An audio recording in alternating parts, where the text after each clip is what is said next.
بسم اللہ الرحمن الرحیم۔ ناظرین محترم السلام علیکم ورحمۃ اللہ وبرکاتہ۔ ناظرین محترم، آج ہم آپ کے سامنے قبر پر مٹی ڈالنے کا طریقہ اور جب قبر پر مٹی ڈالی جاتی ہے کیا دعا پڑھتے ہیں۔ اچھا، بہت سارے لوگوں کو ہم نے دیکھا جب قبر پر مٹی ڈالی جا رہی ہوتی ہے بس وہ اسی طرح اٹھا کر جو ایسی ڈال دیتے ہیں، وہ لوگوں کو پتہ ہی نہیں کہ کچھ یہاں پڑھا بھی جاتا ہے۔ اچھا، پڑھنا فرض یا واجب نہیں ہے، لیکن پڑھنا ظاہر سی بات ہے مستحب ہے، اچھا عمل ہے، تو لہٰذا جب قبر پر آپ مٹی ڈالیں گے تو جو پڑھا جائے گا وہ آج ہم آپ کے سامنے بیان کریں گے۔ آپ سے گزارش ہے ویڈیو کو پورا دیکھیے گا۔ دیکھیں، بسم اللہ الرحمن الرحیم، اس طرح ایک مٹھی ہم نے لی، اب ہم پڑھیں گے منہا خلقناکم۔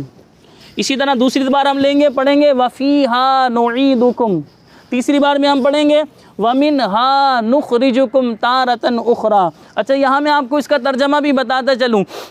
اس کا معنی یہ ہے کہ اللہ پاک نے فرمایا منہا خلقناکم، کہ اے لوگوں ہم نے تمہیں مٹی سے پیدا کیا۔ اللہ پاک فرماتا ہے وفیہا نعیدکم، اے لوگوں ہم تمہیں مٹی ہی میں جو ہے لوٹائیں گے۔ ومنہا نخرجکم تارۃ اخری، وفیہا نعیدکم ومنہا نخرجکم تارۃ اخری۔ اللہ پاک نے فرمایا پھر ہم تمہیں اس مٹی ہی سے نکالیں گے، یعنی انسان بنا مٹی سے، پھر انسان مرنے کے بعد مٹی میں ملتا ہے۔ مٹی میں ملنے کے بعد جب کل قیامت والے دن اللہ تبارک و تعالی لوگوں کو اٹھائے گا تو مٹی ہی سے لوگوں کو نکالا جائے گا، یعنی ہماری اصل مٹی ہی ہے، یعنی ہمیں بنایا مٹی سے گیا ہے، اسی طرح ہم مٹی ہی میں جائیں گے اور کل قیامت والے دن مٹی ہی سے ہم نکالے جائیں گے۔ تو یاد رکھیں قبر ہمارا یعنی کہ آخرت کی منزل کا پہلا گھر ہے، تو جس نے قبر میں ظاہر سی بات ہے قبر کی تیاری کی اس کے لیے قیامت بھی آسان ہوگی، کیونکہ اگر ہم نے قبر کی تیاری نہیں کی تو قیامت میں بھی انسان ذلیل و رسوا ہو سکتا ہے۔ مجھ سمیت ہر شخص کو چاہیے کہ اپنی قبر و آخرت کی تیاری کریں۔ آپ کو نظر آ رہا ہوگا اسکرین پر مختلف قبریں،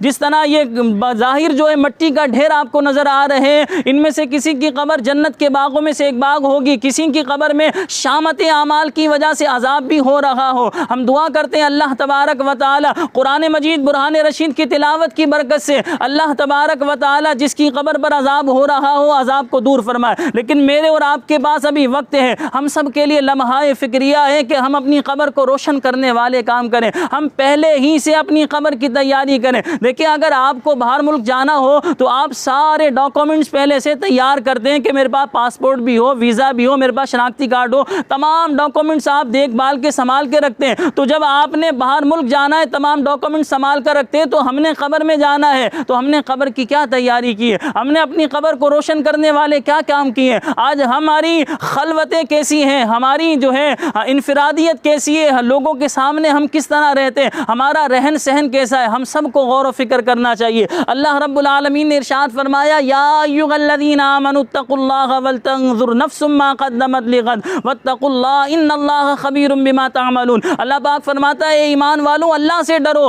اور ہر جان غور کرے کہ کل کے لیے کیا بھیجا، یہاں کل کے لیے بھیجنے سے مراد یہ آخرت کے لیے کیا جمع کیا۔ اور آگے اللہ تبارک و تعالی فرماتا ہے اللہ سے ڈرتے رہو، بے شک اللہ تبارک و تعالی تمہارے اعمال پر خبردار ہے۔ مجھ سمیت ہر شخص کی یہ ذمہ داری ہے کہ ہم اپنی قبر کو روشن کرنے والے کام کریں۔ اگر ہم غفلت کی چادر اوڑھے رہے، ہم اپنی قبر سے لاپرواہ رہے، ہم اپنی قبر کو بہتر بنانے والے کاموں کو نظر انداز کرتے رہے تو یاد رکھیں شیطان ہمارا ایمان بھی سلب کر سکتا ہے۔ ہم نے کتابوں میں پڑھا، ہم یہ سمجھتے ہیں ہم مسلمان ہیں، مسلمان پیدا ہوا مسلمان ہی دنیا سے جائیں گے۔ یاد رکھیں یہ اللہ پاک کی کوئی ذمہ داری نہیں ہے کہ آپ مسلمان اللہ نے بنایا تو آپ مسلمان ہی دنیا سے جائیں گے۔ یہ آپ کی ذمہ داری ہے کہ آپ اپنے ایمان کی فکر کریں، آپ اپنے ایمان کی حفاظت کریں۔ اگر آپ کی صحبتیں خراب ہوئیں، آپ بری صحبتوں میں بیٹھے رہیں تو آپ کا جو ہے ایمان بھی ضائع ہو سکتا ہے، اور اگر کسی کا ایمان ضائع ہوا وہ ہمیشہ ہمیشہ جہنم کی آگ میں جلتا رہے گا، اس کے لیے کوئی شفاعت نہیں ہے،